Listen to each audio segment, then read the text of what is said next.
Bharat Canada संबंधों में जारी तनाव के बीच विवाद को एक बार फिर से हवा देते हुए कनाडा के प्रधानमंत्री जस्टिन ट्रूडो ने शुक्रवार को दावा किया कि उनकी सरकार ने खालिस्तानी आतंकी हरदीप सिंह निज्जर की हत्या के संबंध में कई हफ्ते पहले भारत के साथ विश्वसनीय आरोप साझा किए थे।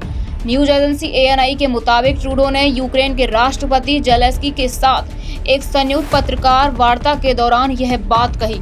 ट्रूडो ने कहा, भारत के संबंध में कनाडा ने उन विश्वसनीय आरोपों को साझा किया है कि जिनके बारे में मैंने सोमवार को भारत के साथ बात की थी। हमने कई हफ्ते पहले ऐसा किया था।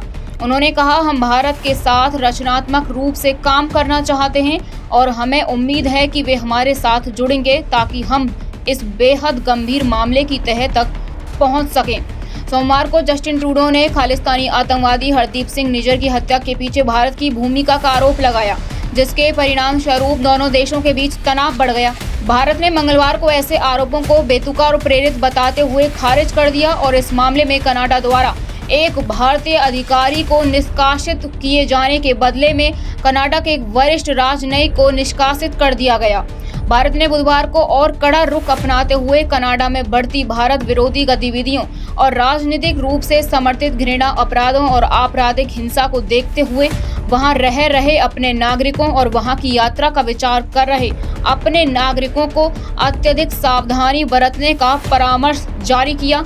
भारत ने गुरुवार को कनाडा स्थित अपने उच्चायोग और वाणिज्य दूतावासों के समक्ष उत्पन्न सुरक्षा खतरों के मद्देनजर गुरुवार को कनाडाई नागरिकों को वीजा जारी करने पर अस्थायी रूप से रोक लगाने की घोषणा की।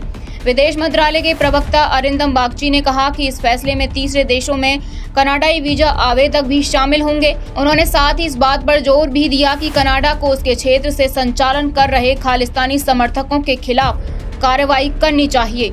बागची ने एक प्रेस वार्ता में कहा कि कनाडा में हमारे उच्चायोग और वाणिज्य दूतावासों को सुरक्षा खतरों का सामना करना पड़ रहा है, जिसके कारण भारत अस्थायी रूप से कनाडा से आए वीजा आवेदनों पर कार्रवाई करने में असमर्थ है। उन्होंने कहा कि स्थिति की नियमित समीक्षा की जाएगी। उन्होंने कहा कि सभी श्रेणियों के वीजा निलंबित कर दिए गए हैं। निज्जर भारत के सर्वाधिक वंचित आतंकवादियों में से एक था और उस पर 10 लाख रुपए का इनाम था। पश्चिमी कनाडा के ब्रिटिश कोलंबिया प्रांत के सरे में एक गुरुद्वारे के बाहर 2 अज्ञात हमलावरों ने 18 जून को निज्जर की गोली मारकर हत्या कर दी थी। हाल के महीनों में भारत और कनाडा के बीच हुई बातचीत के संबंध तनावपूर्ण रहे हैं।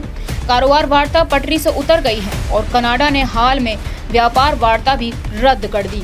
उत्तर अमेरिकी देश में खालिस्तानी समर्थक तत्वों की बढ़ती गतिविधियों के मद्देनजर पिछले कुछ समय से भारत और कनाडा के संबंध तनावपूर्ण हैं। भारत मानता है कि ट्रूडो सरकार उसकी वास्तविक चिंताओं पर ध्यान नहीं दे रही है।